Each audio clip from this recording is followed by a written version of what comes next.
Hello everyone, in this class we will learn about National Intellectual Property Rights Policy. It is a policy which safeguards or which helps in protecting the ideas of others without being copied.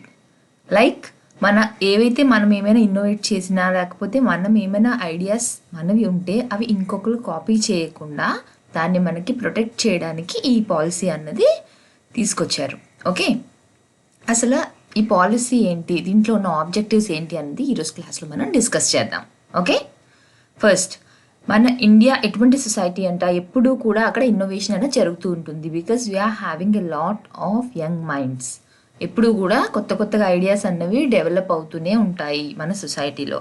అయితే ఇవన్నీ కూడా మరి సెక్యూర్డేనా, ఏవైతే ideas generate అవుతున్నాయో అవన్నీ కూడా ప్రొటెక్టెడేనా అన్నది చూద్దాం. ఓకే, ఎందుకు ఎక్కువగా ప్రొటెక్షన్ అన్నది లైక్ ఇంటలెక్చువల్ ప్రాపర్టీ రైట్స్ కోసం వెళ్ళకపోవడం లేకపోతే ఈ విధంగా వాళ్ళు ప్రొటెక్ట్ చేసుకోకపోవడం కారణం ఏంటి అంటే, ఒకప్పుడు ఓకే చాలామందికి అసలు ఇలా ఒకటి ఉంటుంది, మన ఐడియాస్ని మనం ప్రొటెక్ట్ చేసుకోవాలి, మన రైట్స్ మనం తీసుకోవాలి, ఆ విధంగా అవేర్నెస్ అన్నది ఉండకపోవడం. చాలామంది అది చాలా కాంప్లికేటెడ్ ప్రాసెస్ ఏమో అని చెప్పేసి అలా వెళ్ళకపోవడం. ఈ రెండు రీజన్స్, ఒకటి ఏంటి అవేర్నెస్ లేకపోవడం, రెండోది అది చాలా కాంప్లికేటెడ్ ప్రాసెస్ ఏమో అని చెప్పి ఫీల్ అవ్వడం వల్ల వాళ్ళ ఐడియాస్కి కానీ వాళ్ళ ఇంటలెక్చువాలిటీకి కానీ వాళ్ళు రైట్స్ అన్నవి తీసుకోవడం లేదు. ఓకే, అయితే ఈ లాస్ట్ 2 decadesలోని మన ఇండియన్ గవర్నమెంట్ చాలా చేంజెస్ అనేవి తీసుకొచ్చిందనమాట. ఇప్పుడు ఒక సిస్టమేటిక్గా అన్నీ కూడా ఫామ్ అయ్యాయి. Like particular laws, rules, like legislation ఇవన్నీ కూడా తీసుకొని వచ్చారు దీనికోసం, మన ఈ ఇంటలెక్చువల్ ప్రాపర్టీ రైట్స్ని ప్రొటెక్ట్ చేయడం కోసం అని చెప్పి. ఓకే, ఇది నాట్ జస్ట్ లైక్ ఒక ఆర్గనైజేషన్, ఒక మినిస్ట్రీ చేసింది కాదు, డిఫరెంట్ డిపార్ట్మెంట్స్, అంటే వీటికి రిలేటెడ్గా ఉన్న డిపార్ట్మెంట్స్, మినిస్ట్రీస్ అందరూ కలిపి వర్క్ చేస్తారు దీనికోసం. అంటే ఏంటి, మన రైట్స్ని ప్రొటెక్ట్ చేయడం కోసం పర్టికులర్ దానికి సంబంధించిన మినిస్ట్రీస్ ఎవరున్నారు, డిపార్ట్మెంట్స్ ఎవరున్నారు, వాళ్ళందరూ కూడా కలిపి వాటిని ఇంప్లిమెంట్ చేయవలసి ఉంటుంది. ఓకే, అయితే ఈ విధంగా మన రైట్స్ని ప్రొటెక్ట్ చేయడం కోసం ఎటువంటి లాస్ వచ్చాయి అన్నవి మనం చూద్దాం. ఫస్ట్ చూడండి, ఫస్ట్ పాయింట్లో చూడండి, India has always been an innovative society, much of an intellectual property created remains unprotected. ఏంటి, చాలా మటుకు ఏవైతే ఐడియాస్ అవి క్రియేట్ అయి ఉన్నాయో అవి అంతగా ప్రొటెక్టెడ్గా లేవు. ఎందువల్ల అంట, lack of awareness and the feel that it is an unnecessarily complicated process. Okay, next 2 points నేను మీకు డిస్కస్ చేశాను ఆల్రెడీ, మన గవర్నమెంట్ ఏమేమి చేసింది అనేది. సో ఏ విధమైన లాస్ అనేవి తీసుకొని వచ్చారనేది చూద్దాం. చూడండి, I'm just reading out. The statutes governing different kinds of IPRs in India are Patents Act. First one ఏంటండి, ఒక పేటెంట్స్ యాక్ట్ అనేది తీసుకొచ్చారు 1970లో. తర్వాత ట్రేడ్ మార్క్స్ యాక్ట్ 1909లో, designs act, geographical indication of goods. ఈ టాపిక్ ఇంపార్టెంట్, మీకు ఎప్పటికప్పుడు కరెంట్ అఫైర్స్లోని ఏదో ఒకటి, not just one, every year ఎగ్జామ్కి మీరు వెళ్ళే టైంకి ఇవన్నీ చూసుకొని వెళ్ళాలి. ఏమేమి ఐటమ్స్కి జియోగ్రఫికల్ ఇండికేషన్ వచ్చింది, ఏం ఫుడ్కి వచ్చింది, ఏం క్లోత్కి వచ్చింది, అలాగా ప్రతిదీ చూసుకోవాలన్నమాట. ఓకే, జిఐ ట్యాగ్ వచ్చింది అని చెప్పేసి ఇస్తూ ఉంటారు. జియోగ్రఫికల్ ఇండికేషన్ ఏ గూడ్స్కి వచ్చింది అనేది మీరు చూసుకుని వెళ్ళాలి.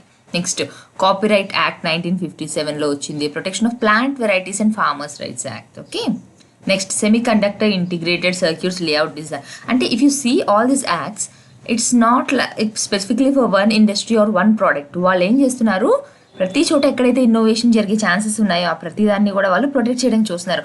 ఓన్లీ అగ్రికల్చర్లో వచ్చిన వాటిని లేకపోతే ఏవైతే ఇండస్ట్రియల్గా వచ్చాయి అలాంటివే చూడాలని కాదు, everything related to the innovative ideas they have to be protected అని చెప్పేసి ప్రతిదానికి ఒక డిఫరెంట్ కైండ్ ఆఫ్ యాక్ట్స్ అనేవి తీసుకురావడం జరిగింది. నెక్స్ట్ విజన్ ఏంటి, ఓకే మనకి మిషన్ రెండు ఉంటాయి. ఓకే, ఏంటి, ఒకటేమో షార్ట్ టర్మ్లో ఉన్న గోల్, ఇంకొకటేమో లాంగ్ టర్మ్లో ఉండే గోల్.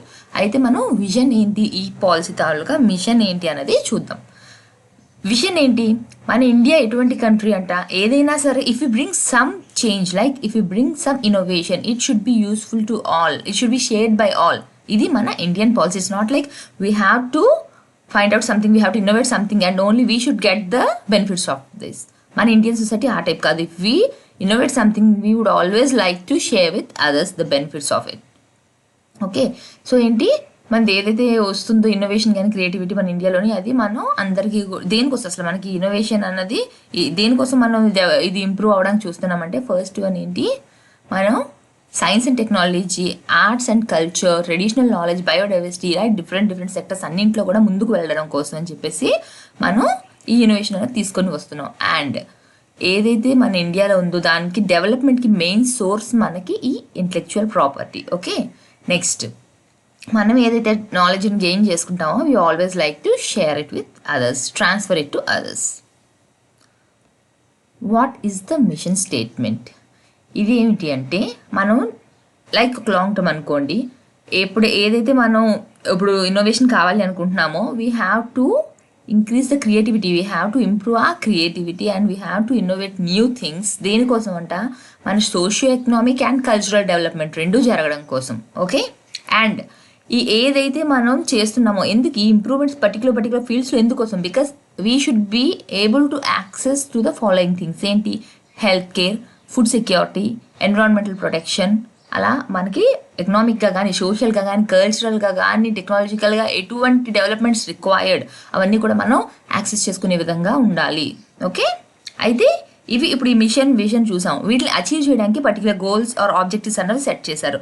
అవి ఏంటి అనేది మనం చూద్దాం. ఎన్ని ఆబ్జెక్టివ్స్ ఉన్నాయంటే టోటల్గా మనకి 7 ఆబ్జెక్టివ్స్ ఉన్నాయి as per this policy. So will see about each objective and understand the importance of each objective. First objective is IPR awareness, outreach and promotion. First, before developing the things, we should create awareness among the people about what it is actually and what is the use of this. Okay? ఎందుకోసం అసలు IPR అంటే ఏమిటి, అది ఏంటి అన్నది మనం పీపుల్లో ఉన్న first మనం ఏం చేయాలి? అవేర్నెస్ అనేది తీసుకురావాలి వాళ్ళకి. ఫస్ట్ ఐపీఆర్ అన్నది దేనికి, what it is, like how it plays the role in economic progress, social development, cultural development, ఇలా ప్రతి సెక్టార్లోని ప్రతి విషయంలోని ఏ విధంగా వాళ్ళు ప్రొటెక్ట్ చేసుకోవాలి వాళ్ళ రైట్స్ని, చేసుకోవడం వల్ల వచ్చే బెనిఫిట్స్ ఏంటి అన్నది వాళ్ళకి అవేర్నెస్ అనేది ఫస్ట్ మనం క్రియేట్ చేయాలి. That's the first objective. Second thing is generation of IPRs to stimulate the generation of IPR. ఇప్పుడు ఇన్నోవేటివ్ ఐడియాస్ వచ్చాయి, అయితే వీటిని వాళ్ళు రైట్ని ప్రొటెక్ట్ చేసుకోవాలి అన్నది మనం చేసుకునేలాగా చేయాలి. First you have created the awareness, but you have to make the people protect there rights. ఎలాగా, వీటికి ఏం చేయాలి, ప్రాసెస్ ఏంటి, అవన్నీ కూడా చెప్పి వాళ్ళ చేత మనం చేయించేలాగా ఉండాలి. ఇవి ఎక్కువగా రీసెర్చ్ అండ్ డెవలప్మెంట్ అవన్నీ విషయాల్లో కూడా మనకి యూస్ అవుతుంది. అయితే చూడండి, మన ఇండియా ఏంటి, it's a pool of innovators. అంటే ఏంటి, we having a good number of population. అందులోని యంగ్ ఏజ్లో ఉన్న వాళ్ళు చాలామంది, ఇన్నోవేటివ్ ఏజ్లో ఉన్న వాళ్ళు చాలామంది ఉన్నారు. Okay, respective of age we will be finding innovations in India in all the age groups. అవన్నీ కూడా మనం ప్రొటెక్ట్ చేయగలగాలి. డిఫరెంట్ సెక్టార్స్లో ఇన్నోవేషన్స్ జరుగుతున్నాయి, అవన్నీ కూడా ప్రొటెక్ట్ చేసుకోగలగాలి. ఎలా అంట, ఎక్కడి నుంచి ఇన్వెంటర్స్ ఉన్నారు మనకి, not just from one field. Okay, చిన్న స్మాల్ స్కేల్ ఇండస్ట్రీస్లో తీసుకోండి, మీరు ఎంసీఎంఈస్లో తీసుకోండి, లార్జ్ స్కేల్ ఇండస్ట్రీస్ తీసుకోండి, అన్ని చోట్ల మనకి ఇన్నోవేటర్స్ ఉన్నారు. వాళ్ళందరినీ కూడా ఈ రైట్స్ని మీరు ఇలా ప్రొటెక్ట్ చేసుకునేలాగా మనం చూడాలి. Third objective, legal and legislative framework. And when we are doing something, definitely there should be a legal framework. Okay, మనం ఏం ఫాలో అవుతామంట, ట్రిప్స్ అగ్రిమెంట్ జరిగిన దగ్గర నుంచి దానికి సంబంధించి ఏవైతే ఉన్నాయో వాటిలన్నింటినీ కూడా మనం ఫాలో అవుతున్నాము. హెల్త్ కేర్, పబ్లిక్ హెల్త్కి సంబంధించి ఏవి ఉన్నాయో అవన్నీ కూడా మనం ఫాలో అవుతూనే చేస్తాం. అయితే మనకి ఏముందంట, ఇప్పుడు 2 decades చేంజెస్ చాలా వచ్చాయని చెప్పాం కదా, దీన్ని బట్టి ఏంటి ఇప్పుడు జరిగింది ఏంటి అంటే మనకి చాలా ఎఫెక్టివ్ ఐపీఆర్ లాస్ అన్నవి ఉన్నాయి. అది ఏ విధంగా ఉంటాయంట, ఓనర్కి కూడా అడ్వాంటేజెస్గా ఉండాలి, పబ్లిక్ ఇంట్రెస్ట్కి కూడా అది బెనిఫిషియల్గానే ఉండాలి. అంతే తప్ప ఓన్లీ ఎవరైతే ఓనర్స్ ఉన్నారో వాళ్ళకే బెనిఫిట్గా, పబ్లిక్కి బెనిఫిట్ లేకుండా అలా కాదు. ఇద్దరికి కూడా బ్యాలెన్స్డ్గా బెనిఫిట్స్ అన్నది ఇద్దరికి కూడా, ఇద్దరి ఇంట్రెస్ట్ని కూడా మంచిగా చూసుకునేలానే ఉండాలి. Okay, next one, administration and management. ఇదేంటంటే, ఓకే, ఫస్ట్ మీరు అవేర్నెస్ క్రియేట్ చేశారు, పబ్లిక్ని స్టిమ్యులేట్ చేస్తున్నారు ఐపీఆర్ వాటి గురించి, మంచి లీగల్ ఫ్రేమ్వర్క్ అన్నీ చేశారు, but they should be easily understandable by the public. Common people అందరికీ కూడా ప్రతిదీ ఈజీగా అర్థం అవ్వాలని లేదు కదా. So what you have brought the changes, they should be user friendly. Okay, first thing ఏంటి, they should be easily accessible, they should be cost effective and everything should be in a good line. But వీటితో పాటు కూడా మీరు ఏవైతే తీసుకొని వస్తున్నారో అవన్నీ కూడా కాంప్లెక్స్గా అనిపించకూడదు public. They should be user friendly. Then only any service or anything or technology, anything, the people can avail it only when it is user friendly. So it should be made like, it should be easily understandable by the common people. Next, the fifth objective is commercialization of IPR.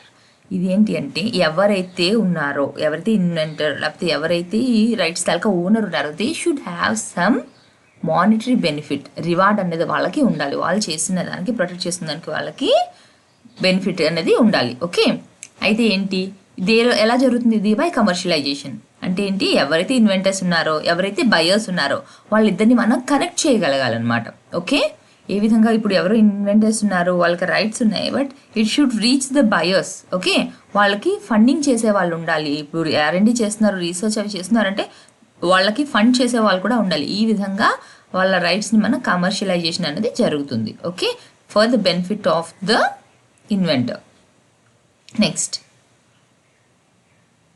Enforcement and education. ఇప్పుడు legal framework ఉంది, అన్నీ ఉన్నాయి, rights create చేసుకోవచ్చు. But what if someone influence it? అంటే ఎవరైనా follow అవ్వకపోతే, rules ఎవరైనా సరే ఫాలో అవ్వకపోతే వాళ్ళకి ఏం చేస్తారు, ఏం స్టెప్స్ తీసుకుంటారు అన్నది మనకి ఈ ఆబ్జెక్టివ్ అనమాట.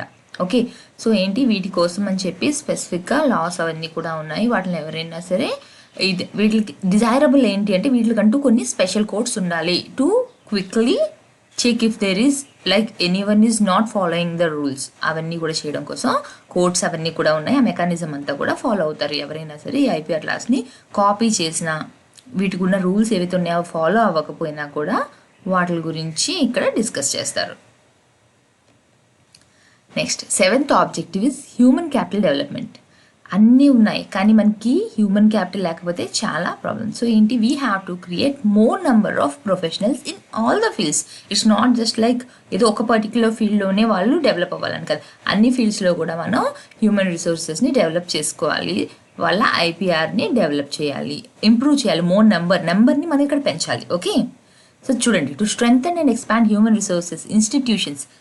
ఎప్పుడైతే మనం ప్రొఫెషనల్స్ని ఇంప్రూవ్ చేస్తాం వాళ్ళతో పాటు ఇన్స్టిట్యూట్స్ కూడా డెవలప్ అవ్వాలి, which can support these. Okay, and capacities for teaching, training, research and skill building in IPR. Okay, ఏంటి? మనకి హ్యూమన్ రిసోర్సెస్ ఉండాలి, ఇన్స్టిట్యూషన్స్ ఉండాలి, and there should be proper infrastructure for developing. Okay, human capital డెవలప్మెంట్కి కావాల్సిన ఈ 3 factors కూడా మనం improve చేసుకోగలగాలి. Last finally implementation.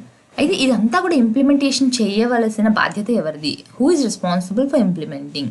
They are different ministries and departments, like each spear అనమాట. పబ్లిక్ సెక్టర్ కానీ ప్రైవేట్ సెక్టర్ కానీ ఇప్పుడు నేను చెప్పాను, the IPR is not just related to a particular sector, it is a huge one. Like అందరినీ కూడా ఇది cover చేస్తుంది. అగ్రికల్చర్ కానీ, ఇండస్ట్రీస్ కానీ, స్మాల్ స్కేల్ ఇండస్ట్రీస్ కానీ, MCMEs కానీ అందరినీ కూడా ఇచ్చేస్తుంది. కాబట్టి ప్రతి ఒక్క రైట్స్కి సంబంధించి వాళ్ళ పర్టిక్యులర్ డిపార్ట్మెంట్స్, మినిస్ట్రీస్ వాళ్ళు ఎవరైతే ఉన్నారో వాళ్ళకి ఈ రెస్పాన్సిబిలిటీ అనమాట. So to check that it is being properly implemented అని చెప్పి. ఓకే, అయితే ఎవరి బాధ్యత? Only ministries? No, public sector institutions ఏవైతే ఉన్నాయో, ప్రైవేట్ సెక్టర్ ఇన్స్టిట్యూట్స్ ఉన్నాయో, గవర్నమెంట్ ఏదైతే ఉందో, స్టేక్ హోల్డర్స్ ఎవరెవరు ఉన్నారో వాళ్ళందరి responsibility to make sure it is properly implemented. Thank you.